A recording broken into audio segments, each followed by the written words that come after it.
नमस्कार दोस्तों, मैं रवि साख और आपका स्वागत है आपके अपने चैनल साख के रवि बौद्ध में। तो दोस्तों, अभी हमारे चैनल पर जो आरक्षण की सीरीज चल रही है उसका ये 7वां वीडियो है जिसमें हम जानेंगे मेरिट क्या है। तो दोस्तों, इस वीडियो में हम बताएंगे मेरिट के बारे में। चलिए दोस्तों, शुरू करते हैं। ये 7वां भाग है। अब मेरिट पर आते हैं, जो आरक्षण विरोधियों का मुख्य ढाल है। वास्तव में मेरिट क्या है?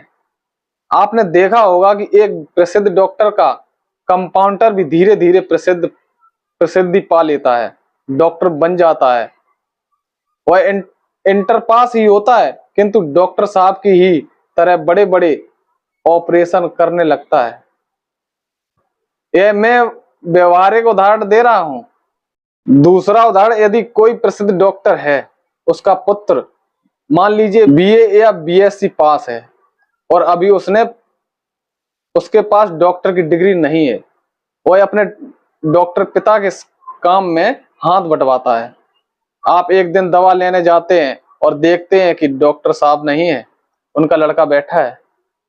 आप वापस नहीं आते। आप सोचते हैं चलो ये तो डॉक्टर साहब का लड़का है। यहाँ आप कल्पना कर लेते हैं कि डॉक्टर साहब ने अपना हुनर अपने बच्चे को सिखा दिया होगा। ध्यान दीजिए, उनके पास डिग्री नहीं हुई तो क्या हुआ, उसके पास अनुभव है। यह रोज अपने डॉक्टर पिता के साथ बैठता है और अब तक यह पर्याप्त अनुभवी हो गया होगा।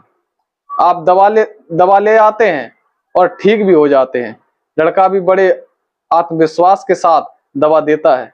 धीरे धीरे आप डॉक्टर साहब के न रहने पर भी उनके लड़के से दवा बेझिझक स्वीकार कर लेते हैं।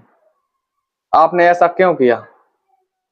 आपने यहाँ अनुभव को महत्वपूर्ण माना, डिग्री को नहीं। इससे सिद्ध होता है कि अनुभव ही वास्तविक मेरिट होती है। डिग्री तो मात्र कागज का वैधानिक टुकड़ा होता है। क्योंकि जाति खत्म नहीं की जा सकती और आरक्षण जाति आधारित है। अतः जातिवादियों ने आरक्षण समाप्त करने के लिए आरक्षणधारियों के ही बीच फूट डालने की कूटनीति अपनाई थी। जाति शोषण आधारित है और जब तक जाति का अस्तित्व रहेगा तब तक उसके घावों पर आरक्षण जैसे मलहमों की आवश्यकता बनी रहेगी। एक जातिवादी जाति व्यवस्था को कायम क्यों रखना चाहता है? क्योंकि उसे शोषण का मौका मिलता है। जाति छोड़ने का मतलब है इस शोषण के विशेषाधिकार को छोड़ना। शोषण आपके अधिकार का हनन है। आपको अपने अधिकारों का उपभोग करने से रोक देना ही शोषण है। अतः आरक्षण जैसे अधिकार का हनन या इसके उपभोग से रोक देना भी एक शोषण है। जब कोई आरक्षण का विरोध और जाति बनाए रखने का समर्थन कर रहा होता है तो वह शोषण को जारी रखने तथा इस जख्म पर मरहम न लगाने की पैरवी कर रहा होता है।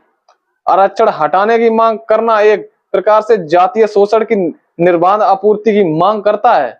आरक्षण का विरोध जाति व्यवस्था को मिटाने के संवैधानिक प्रयासों का विरोध है। एक आरक्षण विरोधी सैद्धांतिक रूप से संविधान विरोधी होता है। वह नहीं जानता कि कम्युनल अवार्ड को छोड़ने के बदले जो आरक्षण का अधिकार मिला है उसको भी छोड़ देने की वह निर्लज्ज भीख मांग रहा है।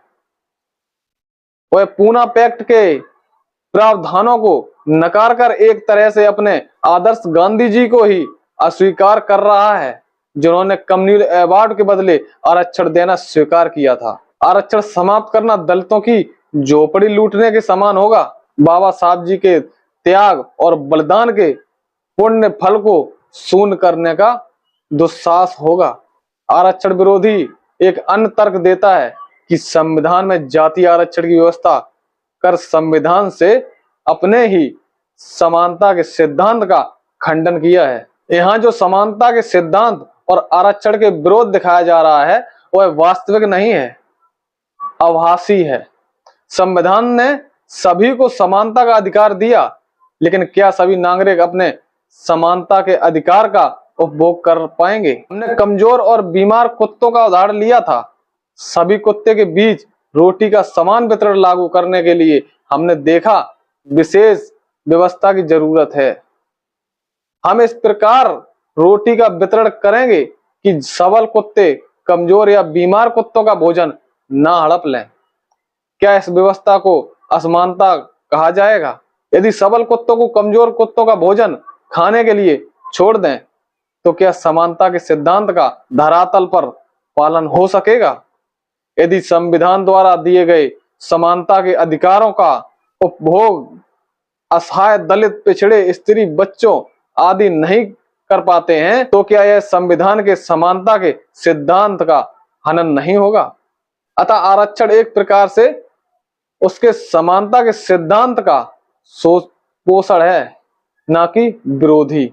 आरक्षण संविधान में दिए गए समानता के सिद्धांत के पालन का एक यंत्र है, उपाय है। अतः आरक्षण को लेकर यह कहना भी संविधान मानव में भेद करता है गलत है और पूरी तरह भ्रामक है।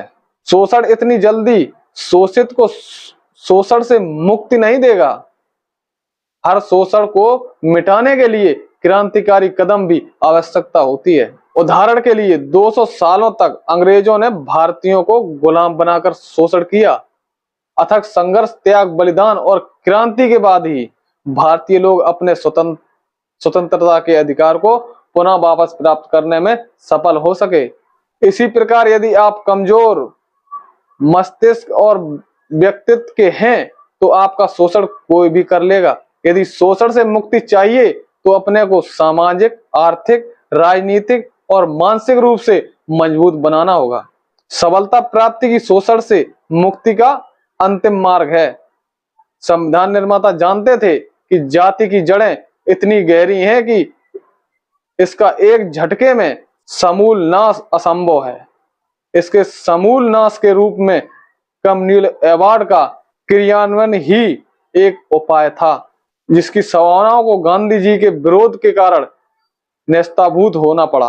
अतः आरक्षण जैसे उपाय किए गए ताकि जाति व्यवस्था का प्रभाव धीरे धीरे स्वतः शून्य हो जाए, सांप भी मर जाए और लाठी भी ना टूटे।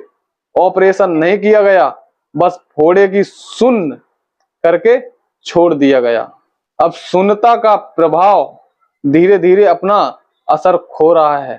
परिणाम स्वरूप जाति समर्थकों के आरक्षण का विरोध करना शुरू कर दिया।